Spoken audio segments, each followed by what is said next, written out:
हरिदास स्वामी के भाव से वृंदावन के बाके बिहारी निधिवन से 1.5 किलोमीटर चलकर हरिदास जी के घर पहुंच गए और तब से आज तक वही हैं। जहां बिहारी जी का मंदिर बना ना, वो हरिदास जी का घर है, तब से आज तक बिहारी जी वही हैं।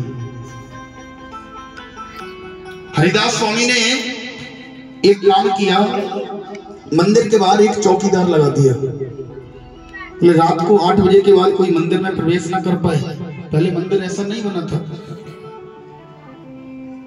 चौकीदार लगा है, बाहर खड़ा है, हरिदास स्वामी सो रहे हैं, लाला को शयन करा के हरिदास जी सो गए। 10 बजे बिहारी जी उठकर आए, चौकीदार से कहा भैया गेट खोलो, मुझे कहीं जाना है। चौकीदार ने कहा कौन हो तुम? बोले हम बिहारी जी। चौकीदार ने पूछा कहाँ जाना है? बोले भैया तुम्हें पता नहीं, हम प्रतिदिन निधिवन जाते हैं रास करने। बिहारी जी को ये बात बिहारी जी ने चौकीदार को बताई कि हम प्रतिदिन निधिवन जाते हैं रास रचाने। चौकीदार ने कहा देखो हरिदास स्वामी ने मुझे जिम्मेदारी दी है कि ना तो कोई बाहर जाए ना कोई अंदर आए। अब आप जा रहे हो और आप सुबह अगर ना आए तो? बिहारी जी ने कहा तो मेरे साथ चल, मुझे लेकर आना। चौकीदार साथ में गया, प्रभु का रास देखा। रास देखकर सुबह 5 बजे बिहारी जी मंदिर में वापस आए। पहले नियम था कि बिहारी जी की मंगला आरती सुबह 6 बजे होती थी। 6 बजे बिहारी जी को जगा दिया जाता था, बिहारी जी का श्रृंगार करके बिठा के आरती की जाती थी। जैसे ही 6 बजे हरिदास जी आए और सारे पुजारी आए, गोसाई जी आए, बिहारी जी को जगाना चाहा, चौकीदार ने रोक दिया। बोले क्या कर रहे हो? क्यों? बोले अभी तो 5 बजे आकर सोए हैं, 1 घंटे सोने दोगे क्यों? हरिदास जी ने पूरी घटना पूछी, चौकीदार ने बताया। बोले प्रभु ये 10 बजे निधिवन जाते हैं, सुबह 4 बजे लौट कर आते हैं, 5 बजे ये लौट कर आते हैं। तब से नियम बना दिया गया, बिहारी जी के मंदिर में 8 बजे से पहले कोई बिहारी जी को जगाता नहीं है। सारे मंदिरों में मंगला आरती 6 बजे होती है, लेकिन बिहारी जी की मंगला आरती 8:30 बजे होती है। बहुत सुकुमार है ये, बहुत सुकुमार है। 8 बजे से पहले कोई जगाता नहीं है। 3 घंटे से ज्यादा दर्शन नहीं खुलते।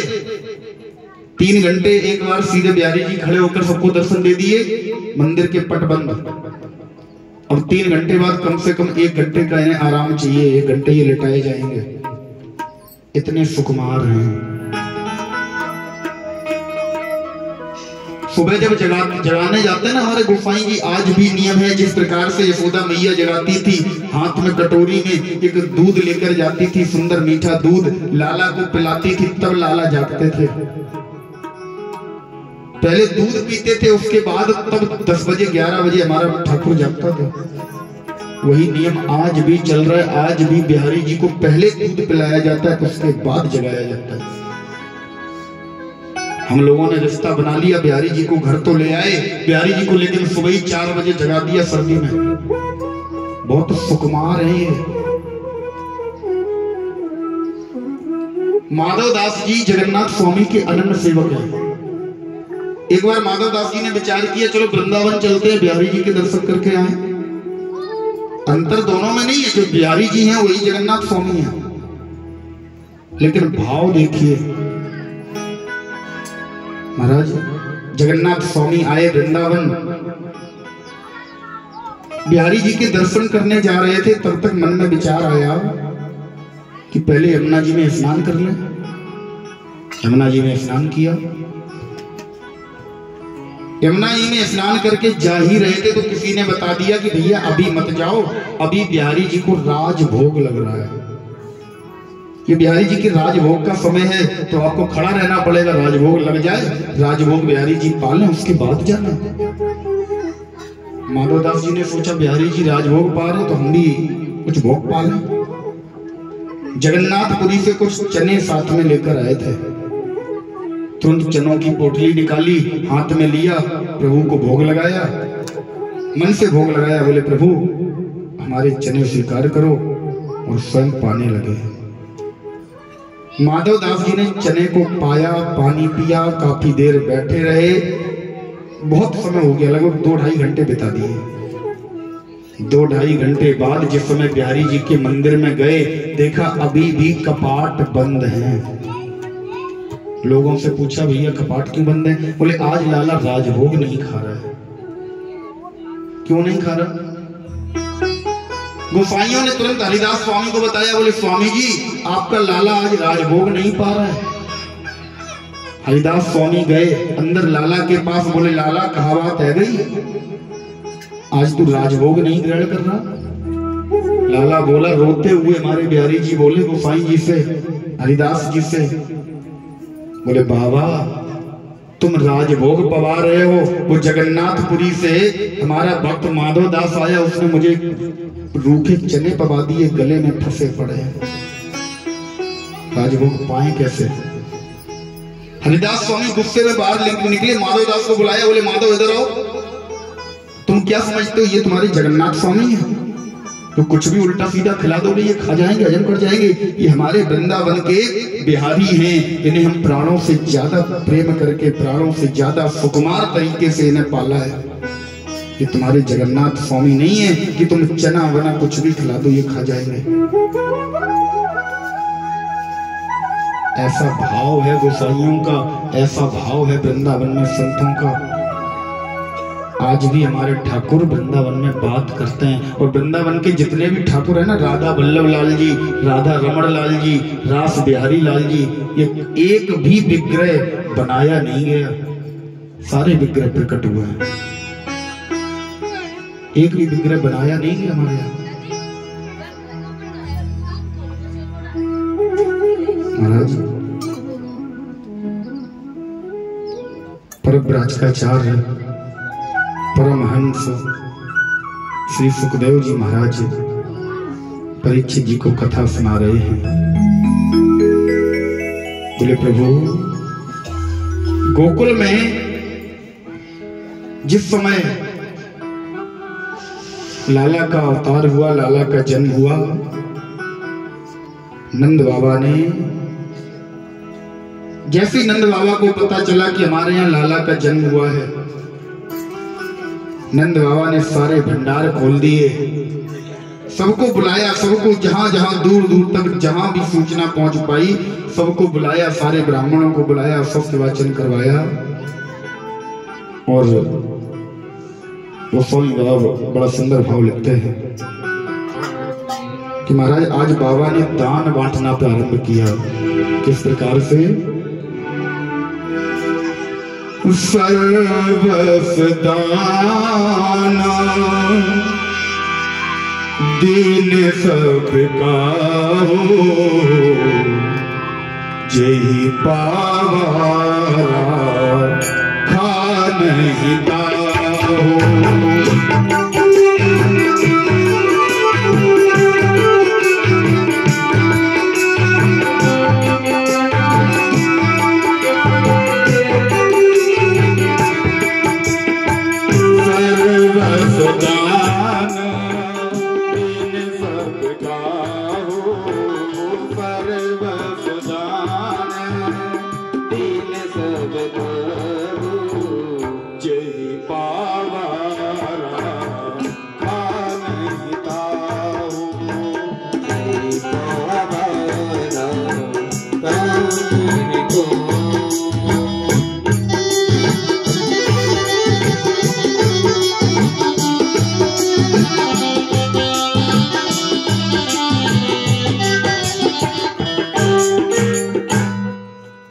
क्या दान बांटा? बड़ा सुंदर भाव लिखा है। बोले सर्वस दान दीन सबका हो, जेहि पावा राखा नहीं ताहू। बोले महाराज सर्वस्व दान बांटा गया, जिसे जो चाहिए जितना चाहिए ले जाओ। नंद बाबा ने भंडारे खोल दिए, जितना दान चाहिए ले जाओ, जो जितना ले जाने लायक समर्थ है, जितना जिस पर समर्थ है ले जाओ। लेकिन जेहि पावा, जिसने भी दान को पाया राखा नहीं काबू, वो रख नहीं पाया। बोले ऐसा कौन सा दान बट रहा था कि जिसे भी दान मिलता है वो रखा ही नहीं पाता है? ऐसा कौन सा दान बट रहा था? बोले महाराज नंद बाबा ने स्टॉल लगवाई, एक स्टॉल पर सोने के सिक्के बांटे जा रहे हैं, एक स्टॉल पर चांदी के सिक्के, एक स्टॉल पर हीरे, कहीं दूसरी जगह जवाहरात, तीसरी जगह मणियां, कहीं कुछ कहीं कुछ। एक व्यक्ति गया, जैसे एक व्यक्ति पहुंचा सबसे पहले जाकर पहली लाइन में लग गया जहां पर चांदी के सिक्के बांटे जा रहे थे। चांदी के सिक्के मिल लिए, ले लिए, उसने जितने ले सकता था ले लिए। लेकर निकला ही था, चला ही था कुछ दूर आगे, तब तक ये सोनू भैया मिल गए। ये अचानक से लग गए थे जाके सोने वाली लाइन में। दोनों में वार्तालाप हुई। बोले भैया तुम्हें क्या मिला? हमें चांदी के सिक्के। तुम्हें? हमें सोना मिला। मैंने कहा अच्छा तुम सोना लेके जा रहे हो, हम चांदी। फेंक दी चांदी, वही सोने की लाइन में लग गए। सोने की लाइन में वो व्यक्ति लगा था, सोना लेकर जैसे ही निकला तब तक लक्ष्मी दीदी उधर से मणियां लेकर आ रही थी, मणि। उसने पूछा दीदी तुम्हें क्या मिला? मणि। अरे तुम्हें मणि मिली? हम सोने के चक्कर में पड़ गए, फेंक दिया सोना, मणि की लाइन में लग गया। जिसने जो भी मिला सब अच्छा पाने के चक्कर में कुछ ले ही नहीं जा पाया। आगे से एक व्यक्ति मणियां, बोले मणि ठीक है, मणि लेकर चल रहा है।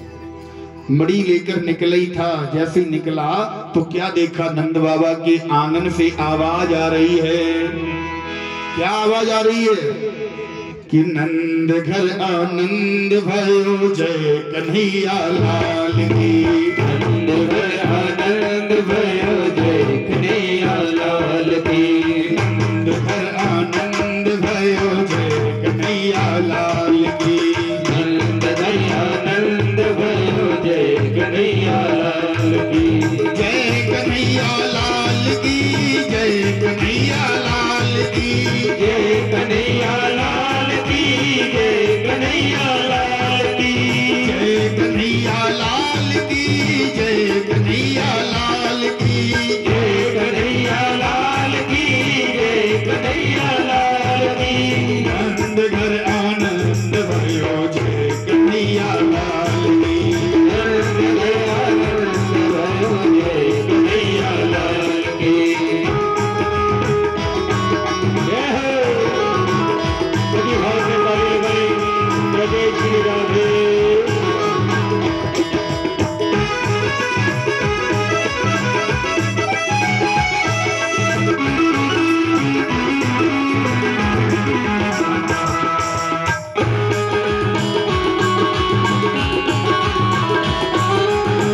आनंद भयो, जय कन्हैया लाल की। आनंद भयो, जय कन्हैया लाल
की।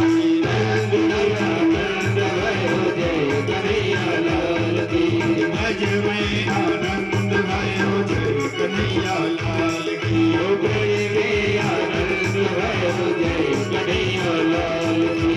नंद घर आनंद भयो, जय कन्हैया लाल की।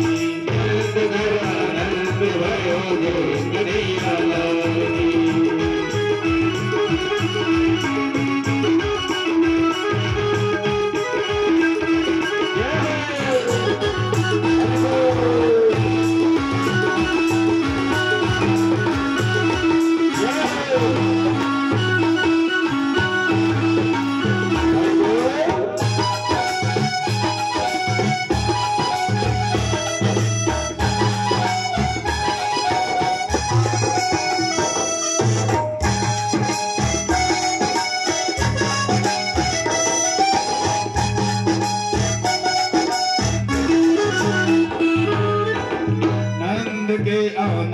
आनंद भयो जय कन्हैया लाल की। नंद के आनंद भयो जय कन्हैया लाल की। गोकुल में आनंद भयो जय कन्हैया लाल की। गोकुल में आनंद भयो जय कन्हैया लाल की। नंद के आनंद भयो जय कन्हैया लाल की। नंद के आनंद भयो जय कन्हैया लाल की। नंद के आनंद भयो जय कन्हैया लाल की। नंद के आनंद भयो जय कन्हैया लाल की। नंद के आनंद भयो जय कन्हैया लाल की। नंद के आनंद भयो जय कन्हैया लाल की। नंद के आनंद भयो जय कन्हैया लाल की।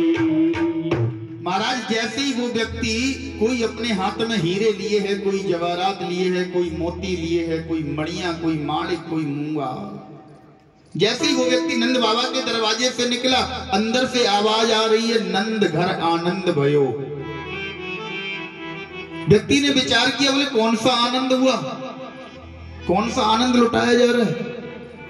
अंदर गया, पोटली बनाई मणियों की, पास में रख ली, बांध ली पीठ से। अंदर गया तो क्या देखा, लाला को सारे लोग अपनी अपनी गोद में लेकर लाला को खिला रहे हैं, लाला को आशीर्वाद दे रहे हैं। इस व्यक्ति का भी नंबर आया, जैसे ही इसने गोद में लाला को लिया। और हमारा लाला है कौन, कैसा, बोले सच्चिदानंद रूपाय। सच्चिदानंद रूप है, सच्चिदानंद स्वरूप है, परमानंद स्वरूप है। जैसे ही उस व्यक्ति ने, इस जीवात्मा ने परमात्मा को जैसे ही पाया, इसे परमानंद की प्राप्ति हो गई। फिर महाराज पीठ पर जो धन बंधा है, उस धन से फिर उसे कोई काम नहीं है। फिर तो परमानंद में पड़ा हुआ जीव, परमानंद की प्राप्ति जिस जीव को हो जाए, उसे सांसारिक विषय वस्तुओं से कोई मतलब नहीं। जिस समय लाला सामने आए, लाला जैसे ही गोद में आए, लाला ने उस जीवात्मा को देखकर, परमात्मा ने उस जीवात्मा को देखकर जैसे ही मुस्कुराया, तो यही पावा, बोले जिसने भी पाया, क्या पाया, परमानंद। हमारे लाला को जिसने भी पाया, जिसने भी गोद में पाया, राखा नहीं ताहू। ताहू माने होता है हृदय का अंधकार, ताहू माने होता है हृदय का अंधकार, अभिमान, गुमान, एटीट्यूड, ईगो। जिसने भी परमानंद को पा लिया, जिसने भी लाला को अपनी गोद में पा लिया, लाला ने उसके अंदर अभिमान नहीं रहने दिया। इसीलिए बाबा लिखते हैं, यही पावा राखा नहीं ताहू। एक ढेरेण कप चिंता मणि वार डालो, लोकन को वार डालो, जब वृंदावन धाम पे। ब्रज की लतान पे, ब्रज की लतान पे, कल्प वृक्ष वार डालो, वैकुंठ वार डालो, जकलत्री के धाम। आज बधाई लुटाई जा रही है, और कैसे, ओ मैया तेरो, यशोदा तेरो, ओ मैया तेरो, चिरंजीव लाल कन्हैया। ओ मैया तेरो, चिरंजीव लाल कन्हैया। ओ मैया तेरो, चिरंजीव लाल कन्हैया। ओ मैया तेरो, चिरंजीव लाल कन्हैया। चिरंजीव लाल कन्हैया हो, चिरंजीव लाल कन्हैया। ओ मैया तेरो, यशोदा तेरो, मैया तेरो, चिरंजीव लाल कन्हैया। ओ मैया तेरो, चिरंजीव लाल कन्हैया।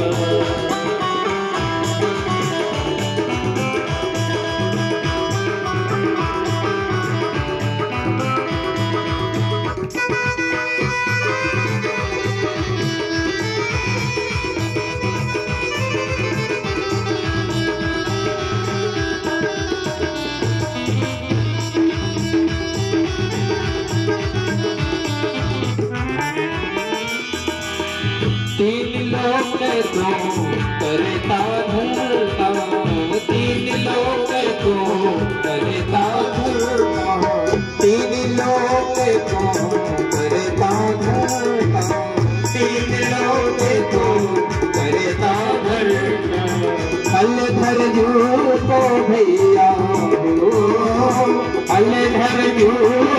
भैया ओ भैया तेरो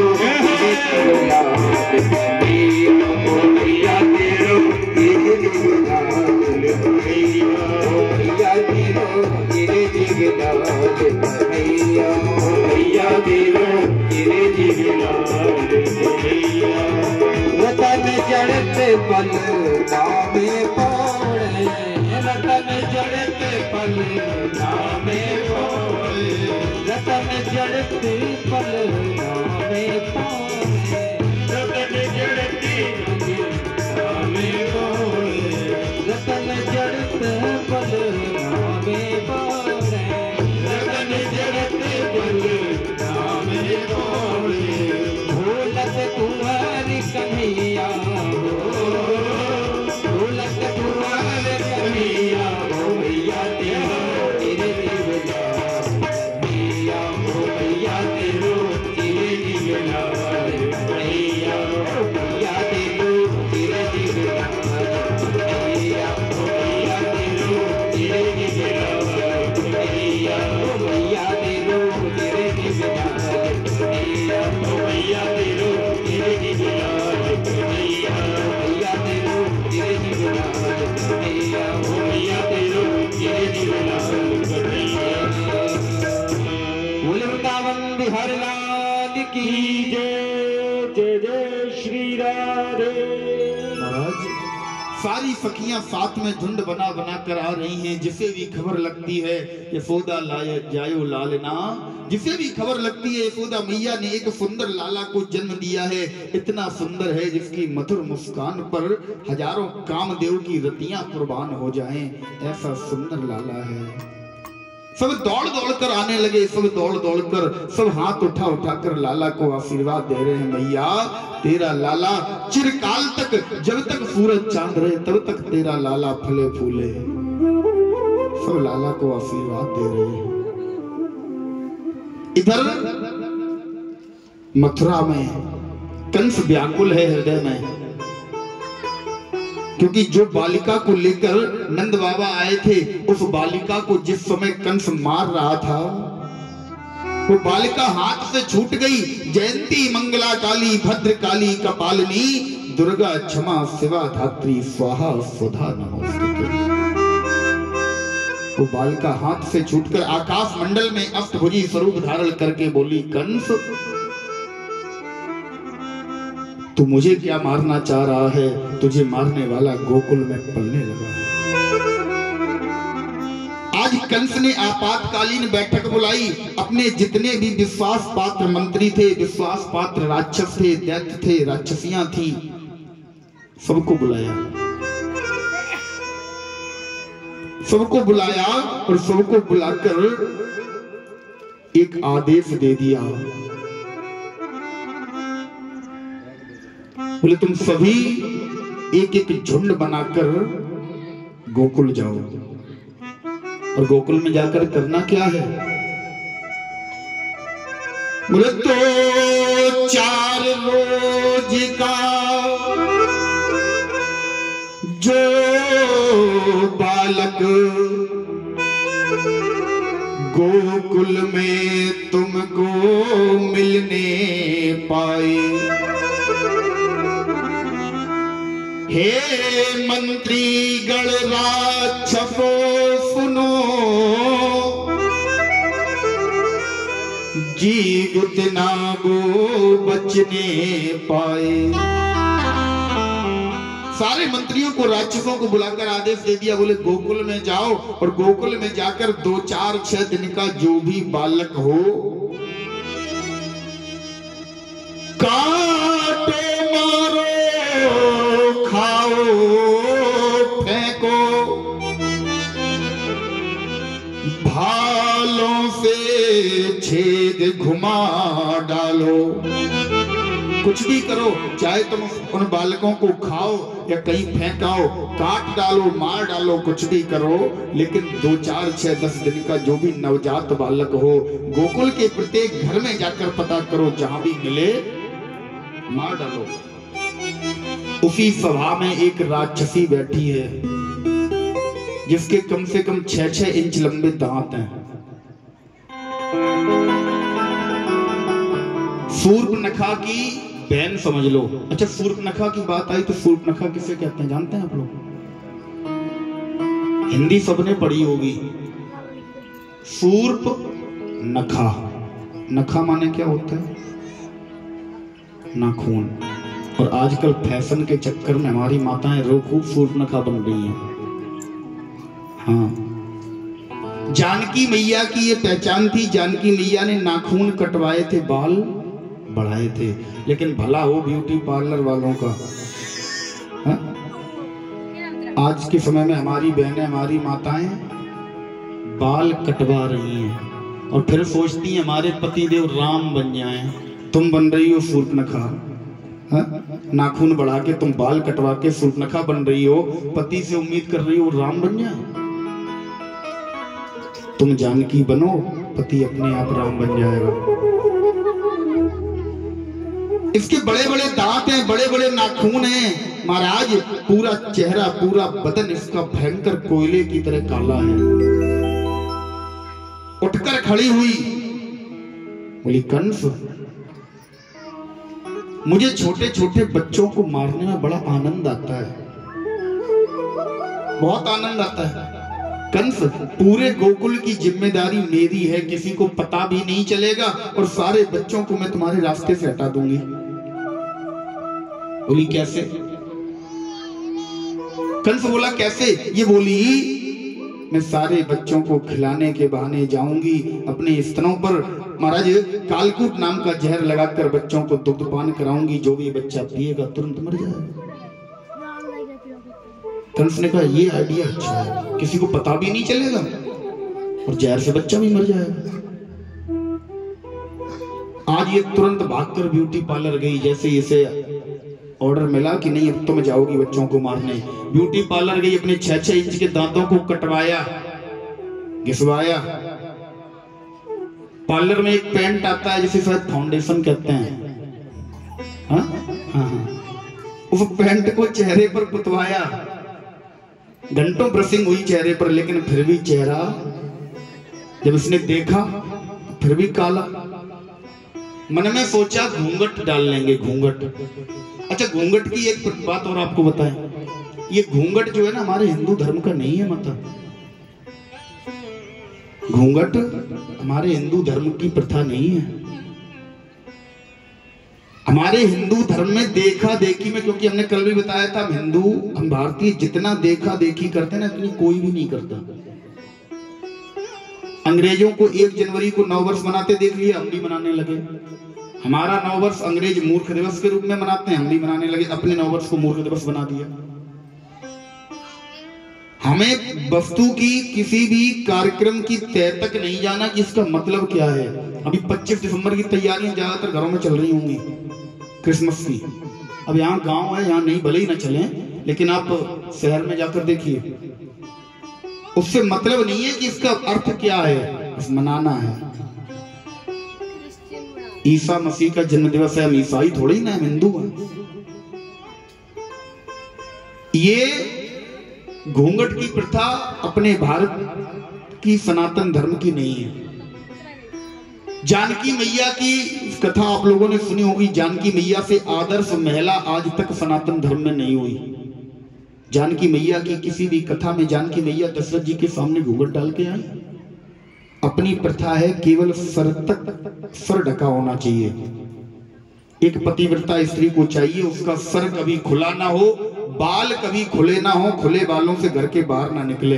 घूंघट तुमने डाल लिया 1.5 हाथ का, बाल खुले हैं, घूंघट डाला ससुर की लाज के लिए, और घूंघट के अंदर से तुम ऐसे ऐसे प्रवचन सुना रही हो। काय बात का घूंघट?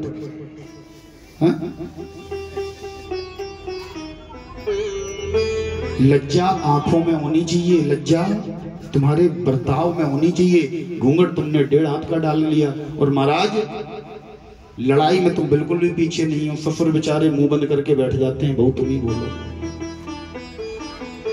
घूंघट डाले। और घूंघट का एक और फायदा है, कथा में आए घूंघट डाल के बैठ गए, पड़ोसी को भी पता नहीं चलेगा, पंडित जी को भी पता नहीं चलेगा, 3 घंटे सो लेंगे आराम से।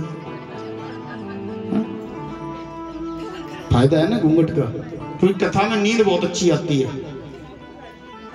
कथा में इतनी अच्छी नींद, इतनी सुंदर नींद आपको अपने घर में नहीं आएगी जितनी सुंदर नींद कथा में आएगी। नहीं आती है माता जी। नींद क्या है? नींद एक वासना है। जहां पर भी सत्संग होगा, देखो एक सत्संग हो रहा था पुष्प वाटिका में, 3 सत्संगी बैठे थे। कौन कौन? राम, लक्ष्मण और जानकी मैया। एक सत्संग हो रहा था, आपस में प्रभु चर्चा चल रही थी, भगवत चर्चा चल रही थी। वहां एक वासना आई। कौन? बोले सूप नखारा बन के बहनी, दोस्त हृदय दा रुन जस अहनी।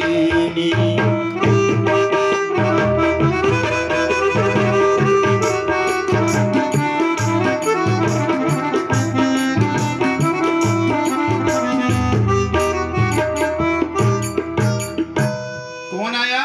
बोले सूर्पनखा रावण के बहनी, रावण की बहन है, दुष्ट हृदय है इसका, दारुण जस ऐनी। ऐनी माने होता है सर्पणी, नागिन। ये समझ लो बिल्कुल नागिन है। अब जहां भी सत्संग होगा वहां वासना आएगी। यहां अभी जो कथा आपके यहाँ चल रही है, इस कथा में लाला का जन्म हुआ है, गोकुल में सत्संग चल रहा है। सारे ब्रजवासी लाला का आनंद प्राप्त कर रहे हैं, लाला के जन्म के आनंद में, अर्थात परमानंद में खोए हैं। और सत्संग में आनंद लुटता है, परमानंद अथवा ब्रह्मानंद। जहां पर भी सत्संग होगा आनंद लुटेगा, वहां वासना आएगी। त्रेता युग में 3 सत्संगी बैठकर सत्संग कर रहे हैं। वासना आई सूर्पनखा रूप की। वासना ने सत्संगियों पर प्रभाव डालना चाहा, लेकिन अब निर्भर काय पर करता है? सत्संगी पर, कि सत्संगी कच्चा है अथवा पक्का है।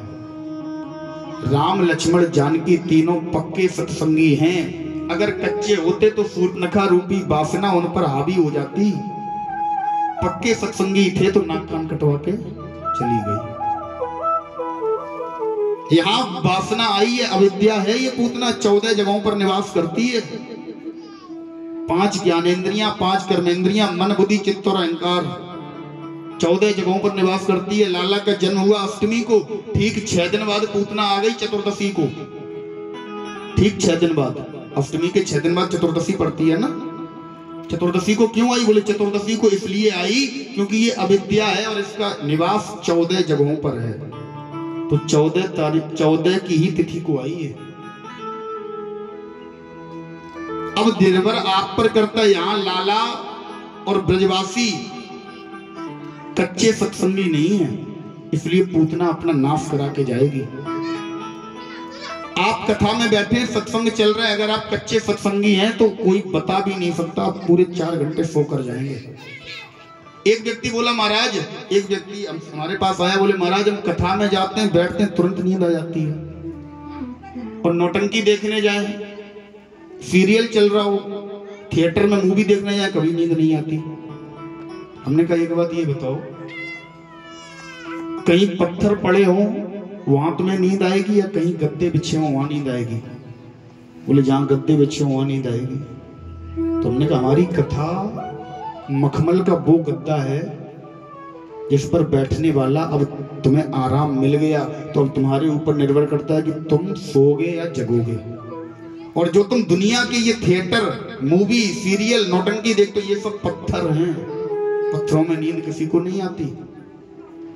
कथा सुंदर आसन है, सुंदर मुलायम सा गद्दा है, यहां बैठ गए अगर तुम, तो महाराज अब तुम्हारे ऊपर निर्भर करता है कि तुम्हें उस गद्दे का आनंद लेना है या फिर उस गद्दे पर बैठकर सुख से अपने जीवन का सार खोजना है। कथा में नींद आना स्वाभाविक है क्योंकि अविद्या है, वासना है, आएगी। अगर आपको नींद नहीं आ रही है तो समझ लेना हम सच्चे सत्संगी हैं। महाराज लाला गोकुल में पालने में लेटे हुए हैं। इसने रुचिर रूप बनाया, लंबा 1.5 हाथ का घूंघट। बोले इसमें हमारा स्वरूप ही नहीं दिखेगा, मुंह दिखेगा ही नहीं किसी को। लंबी चौड़ी पूतना जैसी जा रही है सुंदर चाल चलते हुए। जिस समय पहुंची गोकुल में, ब्रजवासियों ने देखा, बोले अरे ये तो कोई हमें लगता है रानी दिख रही है। एक ब्रजवासी बोलो अरे रानी ना है, ये तो हमको ब्रजरानी की, नंदरानी की कोई सखी सहेली होएगी। बोले जो भी हो। एक ब्रजवासी रास्ता बताने लगा, बोले चलो चलो चलो मैया, हम तुम्हें बताएं नंद बाबा का घर कहाँ है। नंद बाबा के घर में लेके गया। यशोदा मैया अतिथियों के सत्कार में लगी हुई थी। लाला पालने में लेटा था। पूछा बहन कौन हो? घूंघट के अंदर से ही बोल रही है। अगर घूंघट खोल देगी तो महाराज तुरंत सारा भेद खुल जाएगा। उस दिन भी हमने बताया था कि एक सज्जन व्यक्ति जिस प्रकार का काम करेगा उसी प्रकार का वेश बनाएगा, और दुर्जन व्यक्ति, दुष्ट व्यक्ति जिस प्रकार का काम करेगा वेश उसके विपरीत बनाएगा। ये पूतना काहे के लिए जा रही है? लाला को मारने। वेश काहे का बनाया? सुंदर स्त्री का, सुंदर दिखने का वेश बना रही है। लेकिन अपने कृत्यों के द्वारा, अपने कर्मों के द्वारा अपनी पोल स्वयं खुलवाता है। पूतना पहुंची। जिस समय पूतना पहुंची, यशोदा मैया ने आदर सत्कार किया, बैठने के लिए आसन दिया। बोली बहन हम बैठने को ना आए। बोले फिर? हम तो लाला के दर्शन को आए, लाला को आशीर्वाद देने आए हैं। लाला को आशीर्वाद देने आई। यशोदा मैया बोली लाला पालने में लेटा है, जाओ तुम आशीर्वाद दे दो, हम तब तक अतिथियों का सत्कार करें। आज पूतना आई और जैसे ही लाला के पास पहुंची, जैसे ही लाला के पास पहुंची, महाराज मेरे लाला ने जैसे ही पूतना को देखा अपने नेत्रों को बंद कर लिया। तुरंत नेत्रों को बंद कर लिया। परीक्षित जी ने प्रश्न कर दिया खड़े होकर। बोले प्रभु ये बताओ लाला ने नेत्रों को बंद क्यों कर लिया? बोले लाला ने इसलिए नेत्रों को बंद किया, लाला विचार कर रहे हैं जब हम राम जी के अवतार में आए थे तो सबसे पहले एक माता जी से भेंट हुई थी। कौन? ताड़का। सबसे पहले ताड़का का वध करना पड़ा। और यहां जब कृष्ण अवतार में आए तो सबसे पहले ये बहन जी आ गई। राम जी विचार कर रहे हैं ये पूतना, और लाला विचार कर रहे हैं ये पूतना आई है, ये है कौन? पहले तो ये देखें। नेत्रों को बंद किया, क्या देखा?